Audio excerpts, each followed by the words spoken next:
ഒരു സമുദായത്തിന്റെ ആത്മീയ നേതാവും ഒരു രാഷ്ട്രീയ പാർട്ടിയുടെ സാരഥിയുമായിരുന്നിട്ടും മതകക്ഷിഭേദമേന്യേ മലയാളി സമൂഹം ആദരവോടെ ഹൃദയത്തിൽ സ്വീകരിച്ച വ്യക്തിത്വമാണ് കടന്നുപോകുന്നത്. മതമൈത്രിക്കും ദേശീയോദ്ഗ്രഥനത്തിനും മഹത്തായ സംഭാവനകൾ നൽകിയ കേരളീയൻ. ഒരു സമുദായത്തിന്റെ ആത്മീയ നേതാവും ഒരു രാഷ്ട്രീയ പാർട്ടിയുടെ സാരഥിയുമായിരുന്നിട്ടും മതകക്ഷിഭേദമേന്യേ മലയാളി സമൂഹം ആദരവോടെ ഹൃദയത്തിൽ സ്വീകരിച്ച വ്യക്തിത്വമാണ് കടന്നുപോകുന്നത്. മതമൈത്രിക്കും ദേശീയോദ്ഗ്രഥനത്തിനും മഹത്തായ സംഭാവനകൾ നൽകിയ കേരളീയൻ. 1936 മെയ് 4-നാണ് ജനനം. പിതാവ് PMSA പൂക്കോയ തങ്ങൾ, മാതാവ് അലവിയ കുഞ്ഞി ബീവി.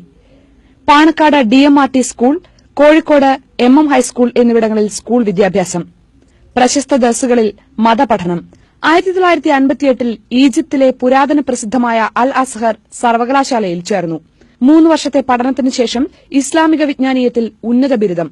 1961 മുതൽ 66 വരെ കെയ്റോ യൂണിവേഴ്സിറ്റിയിൽ ചരിത്ര ഗവേഷണവും അറബ് സാഹിത്യത്തിൽ മാസ്റ്റർ ബിരുദവും. 1975 സെപ്റ്റംബർ 1-നാണ് മുസ്ലിം ലീഗ് സംസ്ഥാന പ്രസിഡന്റായി ചുമതലയേറ്റത്.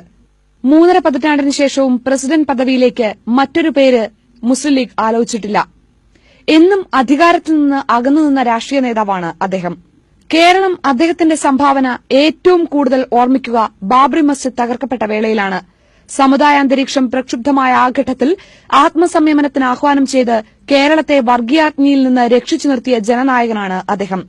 ശാന്തി സമാധാന യജ്ഞങ്ങൾ ജീവിത ദൌത്യമായി ഏറ്റെടുത്ത പൊതുപ്രവർത്തകൻ എന്ന് രാഷ്ട്രീയ എതിരാളികൾ പോലും എതിരില്ലാതെ സമ്മതിക്കും.